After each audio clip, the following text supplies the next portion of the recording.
Welcome to Poojasri kitchen.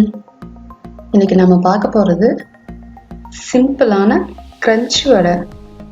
வடை சாப்பிடணும்னு நினைச்சாலே போதும், குயிக்காக செஞ்சிடலாம். எப்படி செய்யலாம்னு பார்க்கலாம். தேவையான பொருட்கள்: sliced bread, onion, chilli powder, rice powder, gram flour, coriander chopped leaves, salt, ginger garlic paste, oil. First sliced bread எடுத்துக்கிறோம். அது பார்த்தீங்கன்னா பொடி பண்ணணும். குட்டி குட்டி பீசஸாக போட்டு அதை பொடியாக ரெடி பண்ணிக்கணும். மிக்ஸி ஜாரில் கிரைண்ட் பண்ணதும் நம்மளுக்கு பொடியாக கிடச்சிரும். இந்த வடைக்கு பேஸே பார்த்தீங்கன்னா இந்த பிரெட் க்ரம்ஸ் தான். இதை ஃபஸ்ட்டு பவுலில் சேர்த்துக்கிறேன்.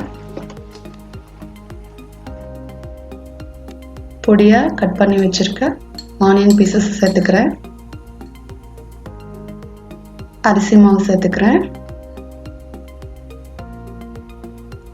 கடலை மாவு 3 ஸ்பூன் சேர்த்துக்கிறேன். இஞ்சி பூண்டு paste 1 spoon. Kashmiri chilli powder, இது பார்த்தீங்கன்னா நல்ல கலர் கொடுக்கும், 1 ஸ்பூன். இந்த டிஷ்ஷுக்கு தேவையான அளவுக்கு சால்ட் சேர்த்துக்கிறேன். ஃபைனலாக நல்லா சாப் பண்ணி வச்சுருக்க கொத்தமல்லி இலைகளை சேர்த்துக்கிறேன். இதெல்லாம் பார்த்தீங்கன்னா நல்லா மிக்ஸ் பண்ணணும்.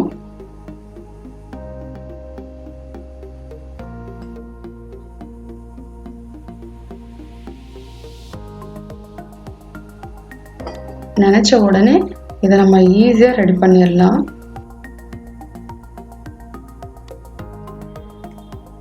எந்த பருப்பும் ஊற வைக்க வேண்டாம். நினைச்ச உடனே 10 நிமிஷத்தில் பண்ணிடலாம். தண்ணி ஊற்றி இதை நல்லா மிக்ஸ் பண்ணணும். இந்த மாவு பார்த்தீங்கன்னா கொஞ்சம் டைட்டாக இருக்கணும். நம்ம நார்மல் வடைக்கு போடுற மாதிரி லூஸாக இருக்கக்கூடாது, டைட்டாக இருக்கணும்.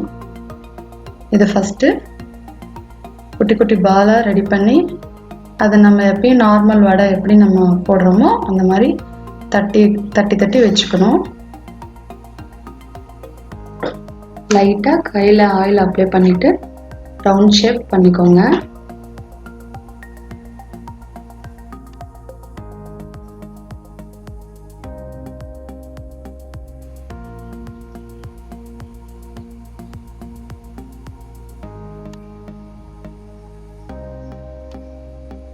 இப்போ நம்மளுக்கு வடை ஷேப் ரெடி.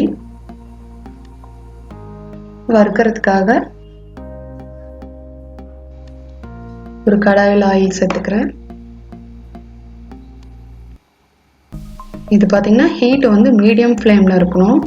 நம்ம ஹையாக வச்சோம்னா மேலே எல்லாம் பொரிஞ்சிரும், உள்ளே பார்த்தீங்கன்னா வேகாமல் இருக்கும். ஸோ மீடியம் ஃப்ளேமில் வச்சாதான் நம்மளுக்கு உள்ளேயும் நல்லா வெந்திருக்கும், மேலேயும் பார்த்தீங்கன்னா நல்லா முறுமுறுன்னு இருக்கும்.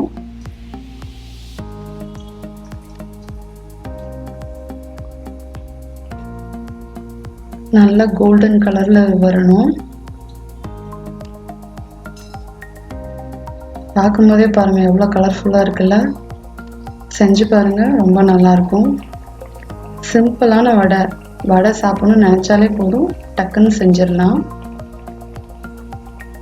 ஒருவேளை எண்ணெய் அதிகமாக குடிக்குது அப்படின்னு நினச்சா 2 ஸ்பூன் கடலை மாவு சேர்த்துக்கோங்க, சரியாயிரும். இப்போ பார்த்தீங்கன்னா நம்மளுக்கு சுவையான பிரமாதமான பிரெட் வடை ரெடி.